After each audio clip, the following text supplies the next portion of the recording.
Enquanto a toxicocinética pergunta o que o organismo faz com a substância a qual ele é exposto, a toxicodinâmica pergunta o que a substância faz para o organismo.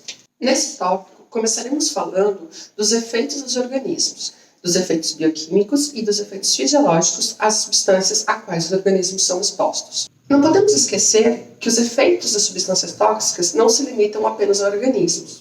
As substâncias tóxicas também podem afetar direta ou indiretamente uma população ou uma comunidade ou ainda um ecossistema. Com relação aos efeitos bioquímicos, duas coisas são muito importantes. Primeiro, é lembrar que a resposta ao poluente pode ser específica a um organismo ou ela pode afetar diversos organismos. Por exemplo, quando a gente pega o grande grupo dos mamíferos marinhos e a gente subdivide em cetáceos e pinípedes, e esses organismos são expostos a compostos organoclorados, o processo de detoxificação vai envolver a ativação do sistema P450. E esse processo de detoxificação ele vai ser muito mais efetivo nos pinípedes do que nos cetáceos. Ou seja, os cetáceos vão tender a metabolizar menos esses compostos do que o grupo dos pinípedes.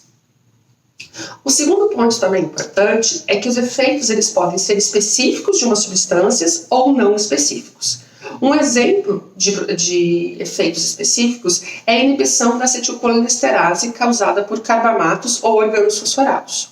Já um exemplo de efeito não específico é a indução da enzima monoxigenase. Ela vai responder a diversos grupos de contaminantes, incluindo os organoclorados e os hidrocarbonetos policíclicos aromáticos. Do ponto de vista bioquímico, após a simulação de uma substância, duas coisas podem acontecer. Os mecanismos de proteção, que têm por objetivo diminuir a concentração da substância de forma biodisponível a nível celular. 2. Mecanismos que podem ou não levar à manifestação da toxicidade das substâncias. Eles não são considerados mecanismos de proteção. Alguns exemplos de mecanismos de proteção. A indução de enzimas que podem metabolizar a substância, por exemplo, as enzimas do sistema monooxigenase, tá? Esses processos são os processos de biotransformação que a gente viu nos vídeos anteriores. Lembrando que esses processos de biotransformação podem levar à detoxificação, mas em alguns poucos casos eles podem levar à produção de metabólitos mais tóxicos do que a substância original. Outro exemplo de mecanismo de proteção é quando poluentes se ligam a outras moléculas e isso reduz a sua biodisponibilidade, resultando na excreção ou na estocagem dessa substância. Um exemplo disso são as metalotioneínas, que são proteínas que se ligam a alguns metais, por exemplo, o cádmio, o mercúrio e a prata, e reduzem a toxicidade deles a nível celular. Ainda dentro dessa categoria de proteção, além de mecanismos que regulam a concentração dos poluentes, nós temos alguns que agem para reparar o dano sofrido pelo organismo.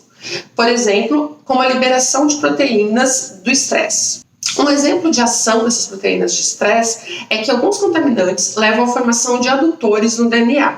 E então, as proteínas são liberadas pelo organismo que vão agir para remover esses adutores e restaurar o DNA. Com relação aos mecanismos que não estão relacionados à proteção, nós temos mecanismos que levam à alteração nos níveis de enzimas, de receptores, de intermediários reativos e a mudanças no DNA. Esses mecanismos eles podem resultar em diversos efeitos. Entre eles, a gente tem a questão da genotoxicidade, a neurotoxicidade, a hepatotoxicidade, inibição da vitamina K e disrupções endócrinas. Esses são apenas alguns exemplos dos efeitos bioquímicos gerados por substâncias tóxicas nos organismos. Essa lista não foi exaurida aqui, podendo ser adicionada a ela vários outros efeitos.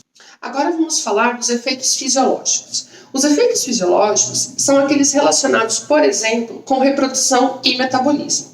Ou seja, eles terão consequências no crescimento e no desenvolvimento dos organismos. É importante ressaltar que os mecanismos de detoxificação que acontecem ao nível bioquímico, eles consomem energia. E essa energia que é gasta no processo de detoxificação deixa de estar disponível para outros processos, tais como os processos fisiológicos. Ou seja, são efeitos bioquímicos que vão ter efeitos indiretos nos processos fisiológicos.